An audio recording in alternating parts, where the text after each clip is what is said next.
ये जो चुनाव हुआ उसमें चुनाव का बहुत बड़ा हाथ था, आशीर्वाद था, और भाजपा ने चुनाव आयोग के तो आभार मानने ही ज़रूरी है। लेकिन यही बात है, कल जैसे मेरी राहुल जी से बात हुई, आज अरविंद जी से बात हुई, कि इंडिया गठबंधन हो या फिर हम सारी पार्टीज़ हो, कहीं ना कहीं हमें ये सोचना ज़रूरी है कि अभी अगला स्टेप क्या है, क्योंकि हमारी डेमोक्रेसी फ्री एंड फेयर नहीं रही है, इलेक्शंस फ्री एंड फेयर नहीं रहे। तो लड़ते तो रहेंगे, देश के हित में लड़ते रहेंगे। आपकी आवाज़ हो, मीडिया की आवाज़ हो, जनता की आवाज़ हो तो उठाते रहेंगे, और जो भी देश के अच्छे का हो, सड़क पे उतरना हो, लड़ना हो तो लड़ते रहेंगे। बस यही था।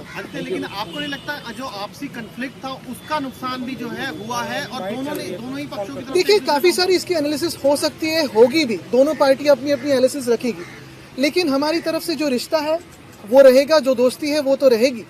इसके आगे मैं कहना चाहता हूँ कि जो काफ़ी सारी जगहों में वोट्स काटे गए थे, जो वोट्स डिलीट हुए थे, उस पर भी कभी ना कभी विचार करना ज़रूरी है, क्योंकि वो वोटिंग का अधिकार लोगों से छीना गया था, वो चुनाव आयोग ने छीना है, तो उस पर भी विचार विमर्श होना ज़रूरी है। आदित्य जी, क्या इस इशू पे, वोटर डिलीशन एडिशन पे आपकी कोई चर्चा हुई दिल्ली महाराष्ट्र दोनों को लेके? देखिए, आज तो कर्टसी कॉल था, आज तो यही कहने थे कि रिश्ता तो ये जारी रहेगा।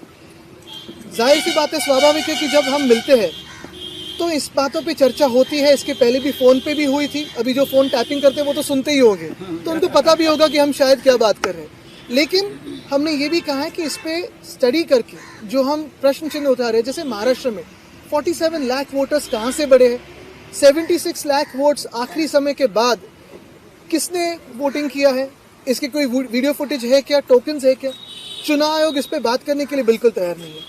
और ये सारी बातें अगर आप देखें तो हरियाणा हो, ओडिशा हो, दिल्ली हो, मध्य प्रदेश हो, महाराष्ट्र हो, सारी जगह कॉमन है, ये एक पैटर्न दिखने लगा है। तो हमारे देश में आज फ्री एंड फेयर इलेक्शंस होते नहीं है, इसी का ये सबूत है। सर, कैसे टैकल करेंगे इस सिचुएशन को? अगर आप आरोप इलेक्शन कमीशन पे लगा रहे हैं तो फिर टैकल कैसे करेंगे, क्योंकि वही मेन बॉडी है? तो टैकल करने के लिए तो हम साथ में हैं और लड़ेंगे, क्योंकि ये देश हित की बात है।